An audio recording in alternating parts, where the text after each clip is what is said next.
The first men are the original human inhabitants of Westeros.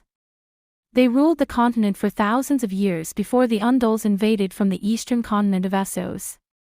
The Andals overran most of southern Westeros, but failed to take the north. While the blood of the first men and the Andals has heavily intermingled over the centuries, through marriage or otherwise, the inhabitants of the north have the greatest amount of first men blood in their veins and still maintain many of their traditions. Hello everyone, if you are new here, please don't forget to subscribe and click the notifications bell, so you don't miss any new updates on your favorite TV series.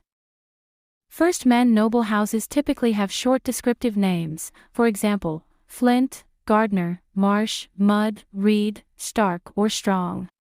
The first men invaded Westeros some 12,000 years before the events of the series, crossing via a land bridge that connected Essos to the vicinity of modern-day Dorne. They were resisted by the Children of the Forest, a magical, diminutive race who ruled Westeros along with the giants. The Children, using magic, destroyed the land bridge, forming the modern peninsula of Dorne and the shattered islands known as the Stepstones beyond, but were pushed back over the course of many years of warfare. Eventually, the first men and the Children forged the Pact, signed on the Isle of Faces at the center of the vast lake known as God's Eye. The first men began to forge numerous kingdoms across the continent. The two races subsequently coexisted peacefully for millennia, and during this time the first men converted to the religion of the Children, worshipping the old gods of the forest. The old gods are nameless and uncountable spirits of nature, and their worship centers around sacred heart trees, weirwood trees which have had faces carved into their bark by the Children of the Forest. The fortresses and strongholds of the first men in Westeros soon began to feature Godswoods, sacred garden groves of weirwoods centered around heart trees. About 8,000 years ago, both races came under attack from the White Walkers, a mysterious race of ice and cold from the uttermost north. In the War for the Dawn, the first men and the Children unified to throw back the invasion. With the aid of giants and the Children, Bran the Builder built the wall and would then build Winterfell and rule as the first king in the north. The first men subsequently founded the Night's Watch to guard the wall should the White Walkers ever return. After this war the Children began dwindling in numbers, with the last of them disappearing around the time that the Andals invaded Westeros, 2 millennia after the War for the Dawn according to tradition. 6,000 years ago, the Andals sailed across the narrow sea and began a massive migration to Westeros.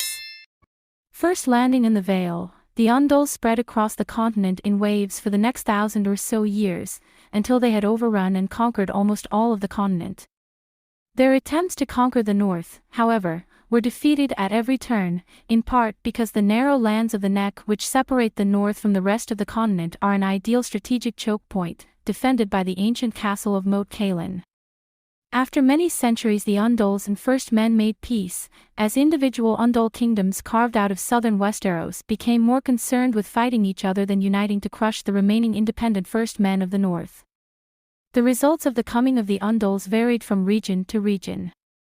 In the Vale of Arryn, the first men were all but wiped out, and today the nobility of the Vale are considered to have the purest Andal bloodlines in all of Westeros. In many other regions, the Andals established themselves as the new aristocratic class ruling over the first men, though after thousands of years these ethnic lines have blurred to a large extent. Some of the noble houses of the first men survived by intermarrying with Andal invaders. Even House Lannister possesses some first men blood, through the female line. The Andals that invaded the Westerlands married the female descendants of Lon the Clever, a legendary hero of the first men, and House Lannister descends from this union. In the Riverlands, House Blackwood and House Bracken are also dynasties of first men that survived by intermarrying with the Andal invaders, and today are of mixed ethnicity. Many people living in Westeros have at least some blood of the first men in their ethnic makeup, though this is more common in the lower classes. Even so, the southern kingdoms of Westeros became so thoroughly dominated by the Andals and their culture, that Westeros is often referred to as the land of the Andals in Essos. Two groups in Westeros, however, still claim majority descent from the first men, and still actively embrace the old ways and religion of their ancestors, the Northmen and the Wildlings. The crannogmen of the Neck are themselves a unique offshoot of the Northerners, while the hill tribes of the Vale are an isolate of First Men ancestry.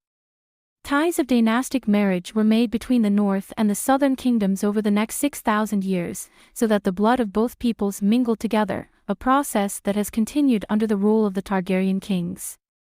For example, Ned Stark, of the ruling dynasty of the First Men of the North, married Catelyn Tully, of the predominantly Undul ruling dynasty of the Riverlands, resulting in all of their children having mixed blood. Still, while the kingdoms south of the Neck consist of heavily mixed Undul and First Men ethnicity, the North is still predominantly First Men. The wildlings that live north of the Wall are descended from those First Men who were living north of the Wall when it was constructed, and have an even purer bloodline than the North. There is little, if any, Undul blood north of the Wall. Thanks for watching. Please don't forget to like this video and drop comments. And most importantly, don't forget to subscribe and hit the notification bell so you don't miss anything.